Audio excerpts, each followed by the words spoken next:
Okay. Are you prepared for spoilers? Lots and lots and lots and lots and lots of spoilers. Spoilers! Spoiler alert! Spoiler alert! Spoiler alert! I love sharing these books with you, and especially these books. It's not a murder mystery, so I'm not revealing the whodunit. But with these books, it's different. There's a lot of character reveal, and I'm gonna spoil all of it. Just all of it. I want to share the books. I want to enjoy the books. I want to enjoy the books with you. So it's nice to meet you. My name is Christina. This is the D. Louise book series. This is where we read books and talk about books. No special effects, no lighting, no the audios, everything. We're just simple, basic, what you see is what you get atmosphere. Come here, darling. Come here. Come here. Come here. Come say hi. What is that? Come say hi. Got my baby. Got my little baby. Here's my little girl. So, today we are talking about book 4 in the J.R. Ward's Lover Revealed, the Black Dagger Brotherhood. We started off this reread with Darius, and we all knew how it ended because 20 years ago we read Dark Lover. Please check out my video for Darius, book 05. And please check out my video for Dark Lover and Eternal, Lover Eternal, and Lover Awakened. And we are currently reading book 4, Lover Revealed. And this is Butch's book.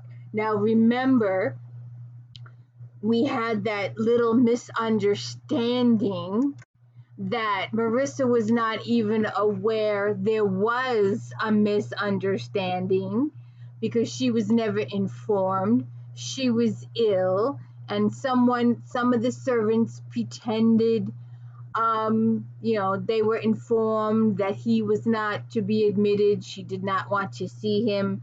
They gave him this message. He got very upset, but she never knew that he was told this information.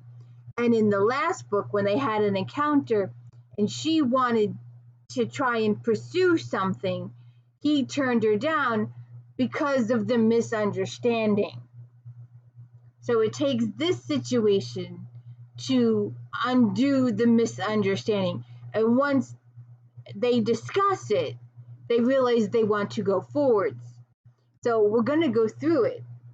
And I'm going to share the whole book with you because I like the book. This is a good series. It's a good integrated series. It's a good character progression series. And we're going to be following the characters as the Brotherhood grows and expands. And we started out with Dark Lover and Wrath. And we're moving on. Each brother is going to get their own story. And I've got to sneeze. Okay. So,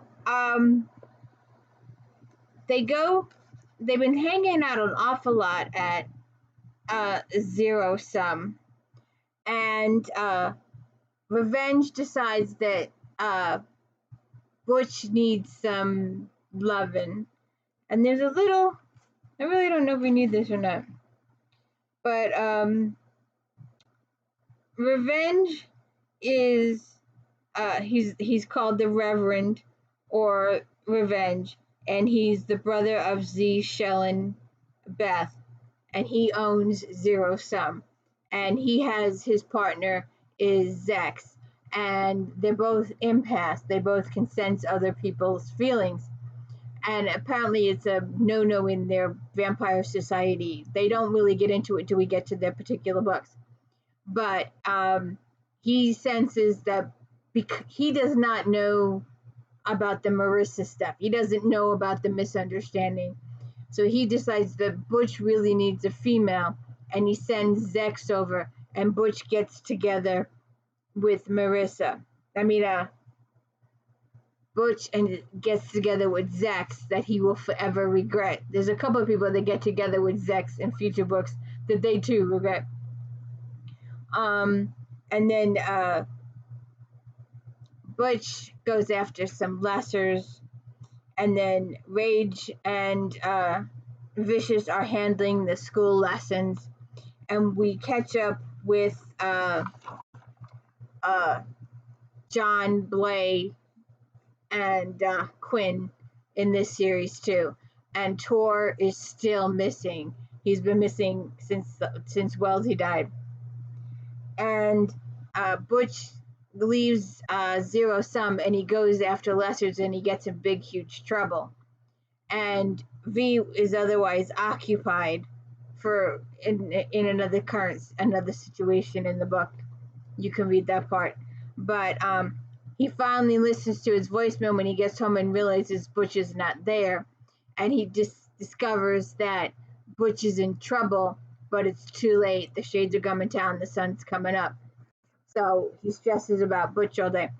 Butch has been captured by the Lessers, and he's been tortured severely. And he's very proud of himself that he has survived the torture and that he has not given them any information about the Brotherhood at all. And he meets the Omega. The Omega, the evil, laughed a little. So you know who I am, do you? It's straightened. Give you anything has he for lesser? I'm not finished. Ah, so that is no. And you have worked him well, given how close to death he is. Yes, I can feel it coming to him. So close. The Omega bent down again and inhaled the air over Butch's body. Yes, within the hour, maybe less. He'll last as long as I want him to. No, he won't. The Omega started to circle the table, and Butch tracked the movements, terror getting tighter and tighter, strengthening in the scrungular force of the evil's pacing around and around. Butch trembled so badly his teeth clapped together. The shaking dried up the second the Omega came to a halt at the far end of the table. Shadowy hands lifted up, grasped the white robe hood, and pulled it off. Overhead, the bald bulb flickered as its illumination were sucked in by the black form. You're letting him go, the Omega said, that voice-like wave filtered and enhanced by the air and turns. You are leaving him out in the woods. You are telling the others to stay away from him. What? Butch thought. What? The Four Lesser said. The Brotherhood has among its weakness as paralyzing loyalty, do they not? Yes, paralyzing fidelity. They claim what is theirs. It is the animal in them. The Omega held out its hand. A knife, please. I am of mind to make this human useful. You just said he's going to die, but I'm going to give him a little life, as it were, as well as a gift. Knife. Butch's eyes cracked wide open as an 8-inch hunting knife number was exchanged. Omega placed one hand on the table, put the blade on the tip of a finger, and bore down. There was a crack like a carrot had been cut. The Omega leaned over Butch. Where to hide? Where to hide? As the knife came up and hovered over Butch's abdomen, Butch screamed, and he was still screaming as a shallow slice was made in his belly, and the Omega put his finger inside of Butch. And it's just not good. Very painful, very horrible, very suicidal. And so then Vicious has to make a confession to the king. There she goes again. Damn it. So V has to confess.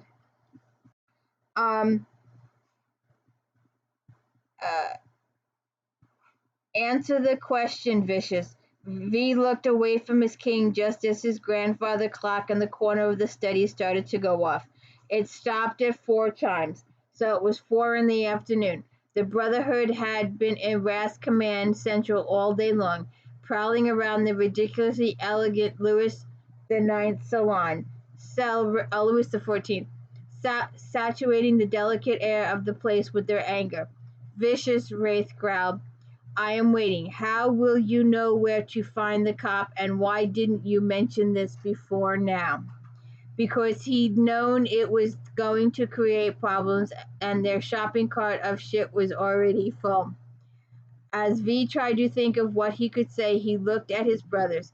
Fury was on the pale blue silk couch in front of the fireplace, his body dwarfing the piece of furniture, his multicolored hair now back down past his jawline. Z was behind his twin up against the mantel, his eyes back to black because he was enraged. Rage was by the door. V, answer the question, so help me God, I'll beat it out of you. I just know how to find him. What are you hiding? V went over to the bar, poured himself a couple of fingers of Grey Goose, and hammered the shot. He swallowed a number of times, then let the words fly. I fed him. A chorus of inhales floated around the room as wrath rose in disbelief.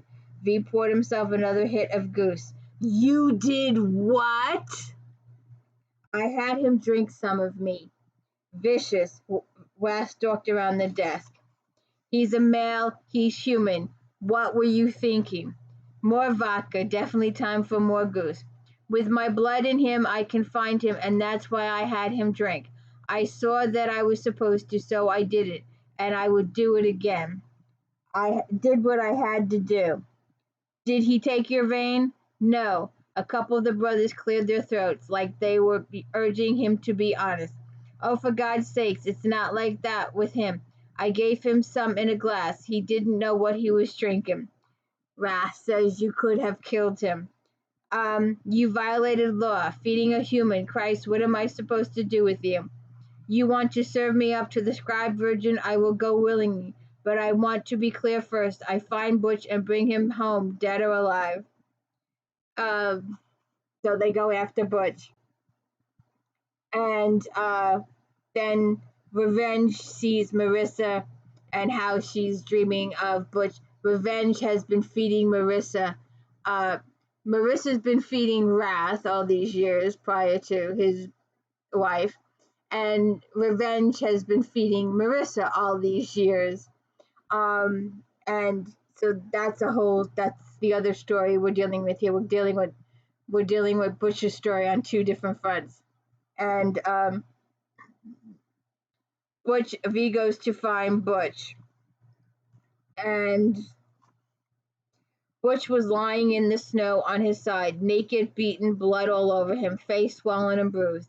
His thigh was bandaged, but whatever wound was under that gauze had bled through. None of that was the horror, however. Evil was all around the cop, all around. Shit, he was the black, foul footprint V had sensed. Oh, sweet virgin in the fade. Butch, it's me, Butch. Dear Lord, the man's eyes were frozen shut because he'd been crying. The tears hadn't gotten far in the cold.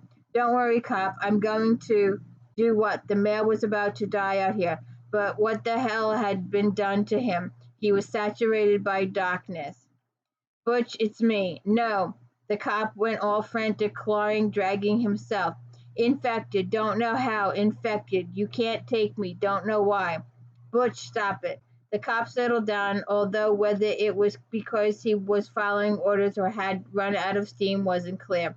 What the hell did they do to you, my man? Infected. They put something in me. Kill me, Butch said. Kill me now. Something inside, growing.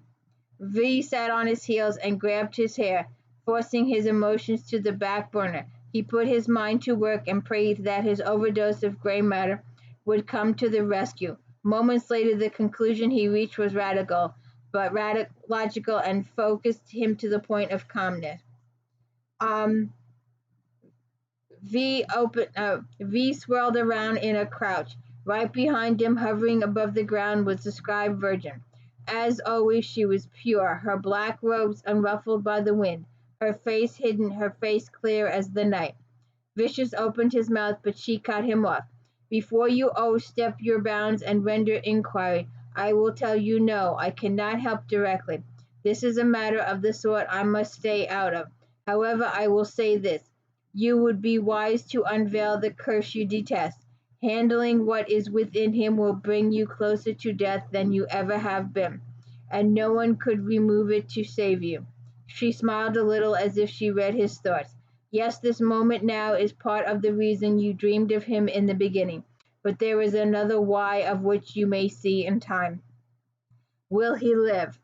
Get to work, warrior. You shall make more progress toward his salvation if you act rather than offend me. V leaned towards Butch and moved fast, drawing the knife over the cop's belly. As a moan left the man's cracked lips, a gaping hole opened up. Oh, Jesus! There was something black cocooned in the flesh. The scribe virgin was closer now, as if she were right over his shoulder. Unsheath your hand, warrior, and be of speed about it. How quickly that spreads. So they try to take out the finger and the blackness. And then V he calls Rage and he says, you need to pick us up. They can't dematerialize. And Butch thinks about his family. Apparently, it comes to light later, and we'll discuss it later. His father didn't like him at all, didn't like him one bit, and treated him, bullied him quite a bit, was very loving to his children, except for Butch. He was not loving in any way, bullied Butch every chance he could, and the reason is explained at the end of the story. V takes Butch to Havers, their medical facility, where he wants Havers to treat him. And V calls Marissa and tells him to go see Butch in the hospital. He tells her to make sure she wears the contamination uniform. John Matthew has some issues that he's going through this thing also in the house. Butch wakes up. I didn't write down the page number. Oh, yes, I did. Butch wakes up and sees Marissa. He doesn't want her to get infected. He wants her to leave, and she thinks that he doesn't want to see her, that he doesn't like her, but he's trying to protect her. He doesn't want her to get infected. He doesn't want her to catch whatever it is he has. And Butch is remembering just a little bit. He doesn't remember all that's happened, but it's V that reveals the truth to Marissa.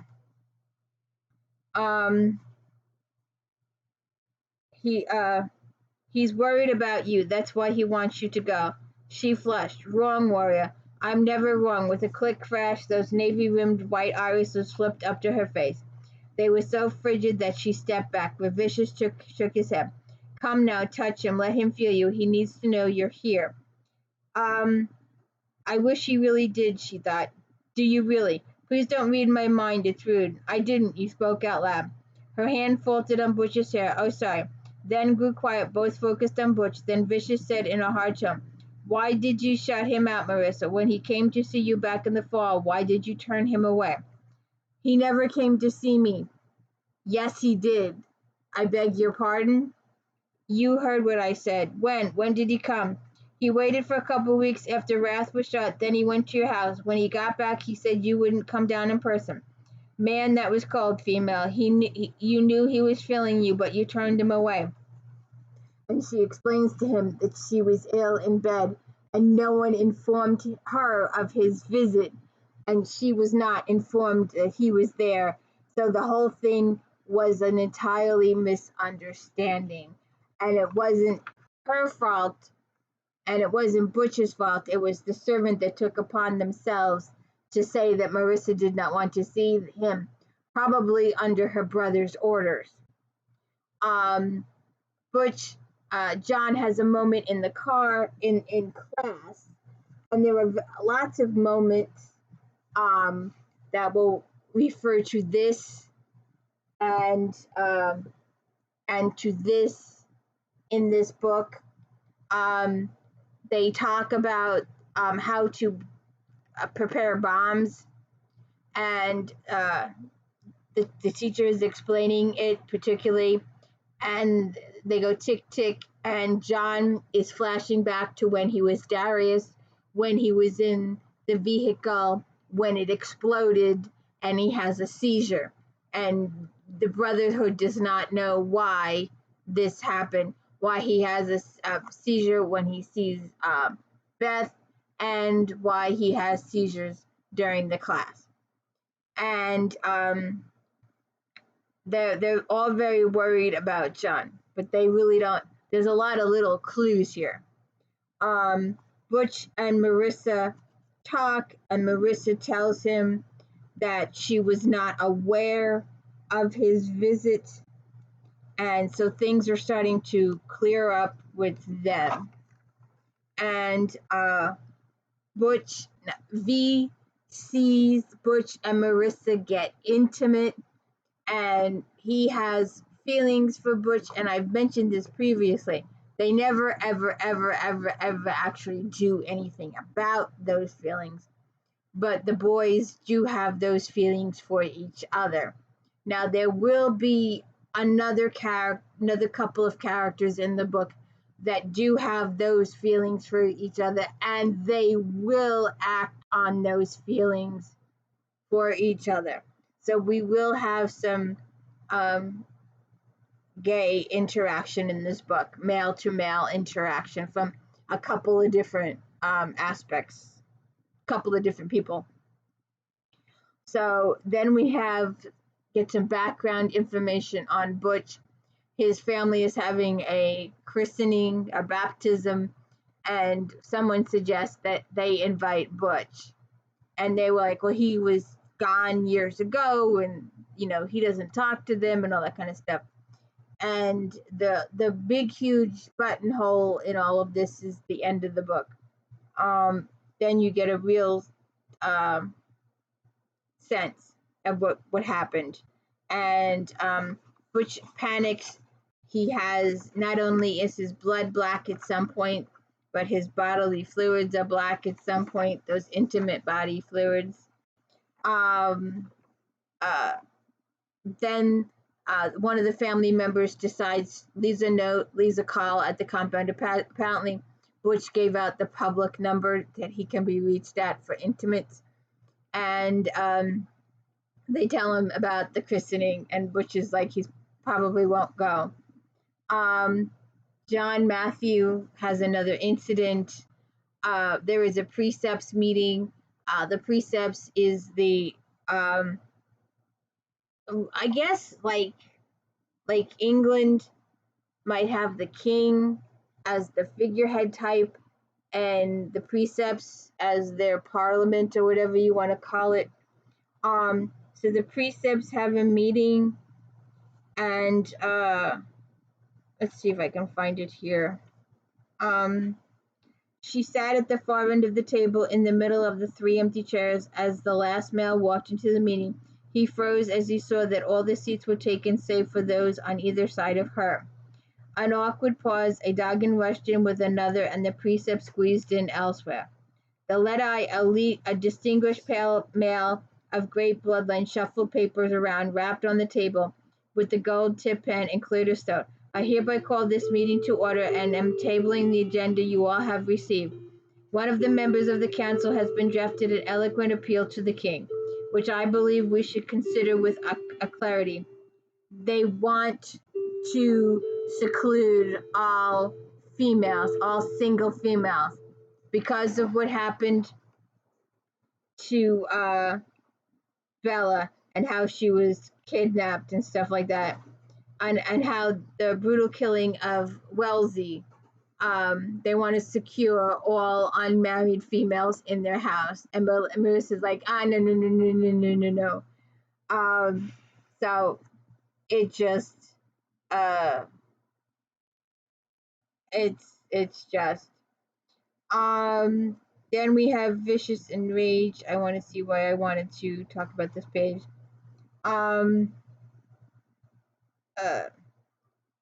Rage walked in munching on something, his hand shoved in a Ziploc bag. Having any luck with Mr. Dell's fine product? What are you eating? The last of Mrs. Woolley's banana nut bread. It's awesome. You want some? No, I'm not much of company right now. I know, that's why they asked me to come. V glanced over the top of the computer, and who's they? The Brotherhood was worried about you. You're getting damn tight, V. Twitchy as shit, and don't deny it, everyone's noticed. Okay, Wrath asked you to come play Rorschach with me. Direct order. But I was on my way over here anyway. I'm fine. You're not fine. I'm fine. Um, so Butch says he wants to participate and go after the lessers. He talks to Melissa. Havers kicks her out of his house and says, I don't want you here anymore. She's going to move in with the Brotherhood, but it takes a few steps. She goes to them immediately. They let her in, but she wants to buy a place of her own. And that's going to be a whole new storyline. So she's going to be buying this house. Let's see, Butch, um,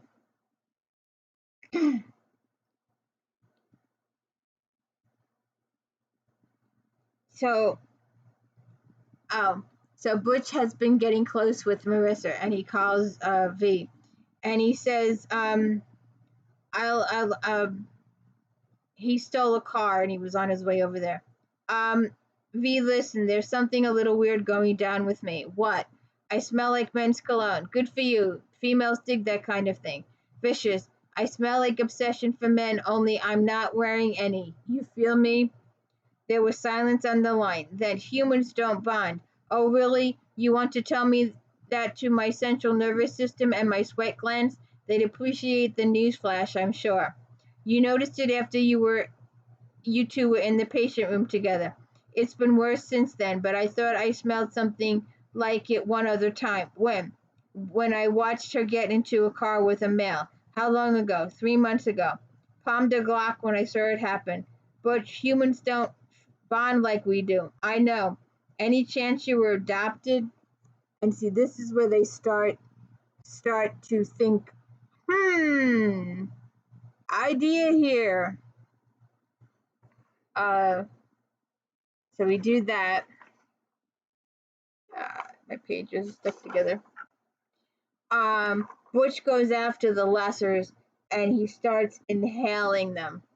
And he's gonna play a whole new role in the Brotherhood thing. And at first, Marissa's against it, and then she decides that Marissa sells everything that she owns so she can buy the house that she buys. And she sets fire to them all in the backyard, and now there's a crater in the backyard. John thinks about Wellesley's death. Marissa has an incident with Butch. She bites him and she freaks out and she runs and she goes to Rev for her daily dosage of blood. And when Butch goes to the zero sum and sees revenge, he realizes who Melissa got her blood from, and she goes after revenge. He beats revenge, and they all figure out what's going on there. So then John beats Lash is just one of those.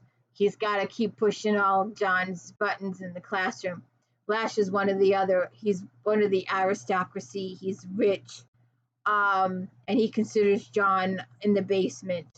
And John, he likes to torment John because John can't speak. And so him and John get into it, and John really beats him up. And the king breaks up the fight, and John ends up biting the king. Then we have some more family info.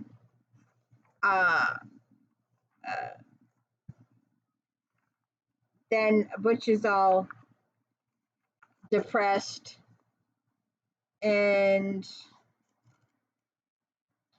see what this situation is. Oh, look, a co-host. Come here, co-host. How you doing, co-host?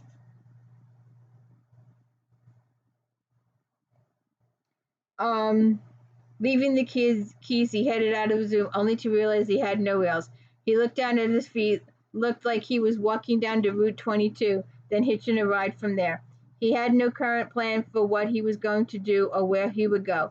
He only knew that he was leaving the brothers and Marissa, and that was it. Well, he also knew that to make it stick, he was going to have to get out of Caldwell. Maybe he could head west or something. And he tells V he was leaving. If that means you have to kill me, just do it quick and bury me fast. Don't let Marissa know. Why are you pulling out? It's better this way, even if it means I'm dead. Hell, you'll be doing me a favor if you have to off me. I'm in love with the woman I can't have. You and the Brotherhood are only friends I've got, and I'm giving you up too. What the F am I doing out in the real world waiting for me? Because he has realized that um, he's not a vampire, he's human, and he needs to be a vampire to be with Marissa. And yeah, come here.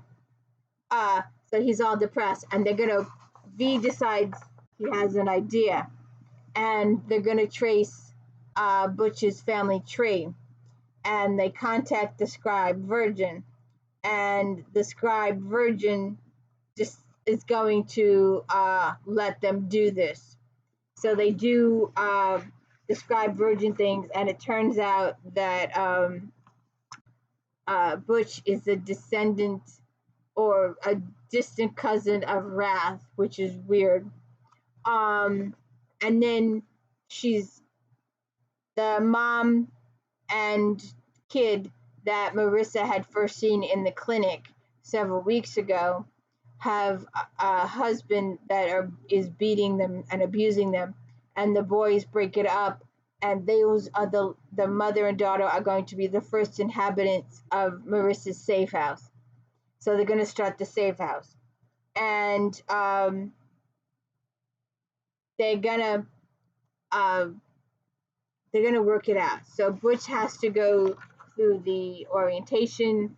He has to go through the transition. Things are changing. The scribe Virgin has quite a bit to say about it. And Butch is going to be an important member of the Brotherhood. He's got a new role now. He's got a whole new purpose. He is going to be bonded with Marissa. And Butch actually does the transition, and he comes out bigger like all the other vampires. I'm going to leave this surprise ending to you. But this is establishing this book. This is establishing her safe house, Marissa's safe house, Butch's new responsibilities with the Brotherhood, is all leading up to this one. It's going to feed off this. Matthew's relationship with Quinn and Blay is going to develop even further. So it's going to be it's a really interesting series. Like I said, start with Darius and Dark Love. Make sure you watch all my videos and read along with me as we do Lover Eternal, Lover Awakened. We just did Lover Revealed with the surprise ending. The whole key to Butch is in the end chapter, so that's a big thing. And we will be getting to Lover Unbound in a couple of days. We're going to go through some other books first. So please hit the like and subscribe. Sorry for the spoilers, but I got to share it. I enjoy these books immensely, and I hope you will stick with me through the whole series. I hope you enjoyed the Beatrice Small series, the Sky O'Malley saga. We're doing the Victoria Thompson. We're doing Alex Cross. We've got the Lawhead series we're doing. I'm reading as fast as I can. So please hit the like and subscribe. And I hope you will continue the journey with me. Thank you.